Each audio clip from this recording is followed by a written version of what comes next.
moved up and stop? I mean, do you Uh, remember the routine that we carried It's out? a POM.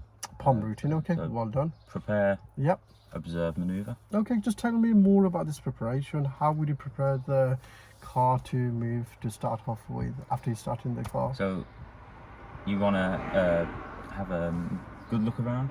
Okay, so good look around first. Okay, that's fine, yeah. So looking from the Yeah. left shoulder to the right shoulder, Okay, making sure you know everything that's going on around you. okay. And then you'll bring your feet to the bite point, so the car should be slightly vibrating, a bit of noise from the engine, but not too much so you're going to stall. Okay. Okay, that is quite right anyway. That's why you did. Well done on that. But think about it. If you look around first and even have it, you didn't get your biting point. Is that the preparation observation you done first? Observation. You done the observation. You just told me it's POM, isn't? Is it the dimension POM, isn't it? So POM means preparation, observation, move. So we missed the preparation first bit, and we just went to the observation, didn't we?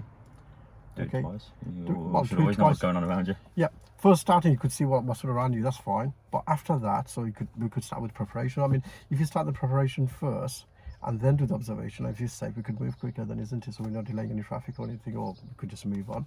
So let's talk about this preparation first. So like you said, what do you have to do? How do you have to prepare the car? You have to have the car at the biting point. Okay. Making sure you're in the right gear. Okay, which gear do you have to select to move off then? First gear. First gear. And how would you know you're at the biting point? The car slightly vibrates. There's a bit of noise coming from the engine, but it's not over the top where all you can hear is just the engine going mad and like the car's vibrating. And if the engine's going mad and the car's vibrating too much, what's going to happen? Break the car. You'll break the car if you keep that up. Yeah. And easily could burn the clutch out as well. Okay, so you got the biting point. What do you have to do with the right foot? The right foot should be putting a bit of pressure on the gas pedal, about a pound. Yeah. It's a thickness of pound, because that's what the terms we use. Okay, that's good. So we've done the preparation first. Then what's the next thing you have to do now then? Observation. Okay, where do you have to stay observation for, and what are you looking for? You're looking for any people trying to, if they're going to cross in front of you, any possible cars coming up the road, any obstruction cyclists. Okay, so with observation, where do you start your observation from? Left hand shoulder. Right, left hand shoulder. And how many places do you have to see then? How many places do you have to look before we decide to move out? There's 5. Well, let's count them then. Let's look over your through shoulder. 1, mirrors. 2, 3.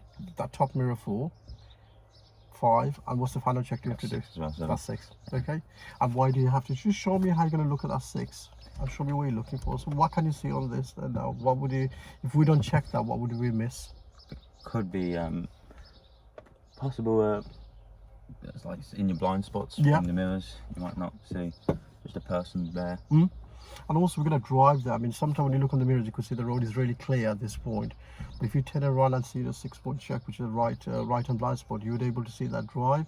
And if there's a vehicle there, or it could be a junction there, you would be able to see that. Okay, so that's the 6-point checks. So the final thing is left is move, isn't it? So once you've done the checking, what do you have to do to move the car? Release the parking. Release the parking, and as soon as the car moves, which way do you have to steer a little? A bit to the right. Bit to the right. Getting into the lane properly. Yep. So okay, so a bit to the right and maybe steer a little to the left as well, and straighten the wheel. So when we do that, how far from the curb do you have to be when you're driving? About door width. About door width. And how would you know that you're at door width away from the car? You'll be about the middle of the roadish sort of thing. So you have enough room on your left hand side, but then you're not going into the right hand lane. Okay, good. Okay, and do you have a reference point for that? Did we get a reference point for this door width last week? I don't think I ever have. Okay. I just kind of. Yeah, go on. You just kind of sort of want to sit so you're more or less where you are in the driver's seat. Yep. You're just more or less smack bang in the middle of the road. Okay, that's fine. Yeah, that's good. That's one way you could do it. Maybe a bit to the right because of the. This is in the middle here. You got the storage unit. Okay, so what we can do is that we could get out there and get a reference point. Let's see if that works as well. I mean, like I say, if you know how to do it, it's fine. You don't have to get a reference point at that point. Now, some of the roads are quite narrow, so can you give one, which is a door width, a meter away, isn't it? Yeah. Can you give a meter away? Not always. Not always. No, not always. So if the road is quite narrow, where do you have to position yourself? So you're not going into the other side of the lane, but you're not also scraping your wheels against the curb. Okay, so you want a controllable distance. Good. So that's when you're moving off, and then I'm going to ask you to pull up on the left hand side. So what's the routine do you have to carry out to pull up on the left hand side? Signal? No. Signal. Well, think about it. You just suddenly signal, and first of all, think about the signal. You just say, okay, You got a gotta observe first. You gotta Observe look first. around, make sure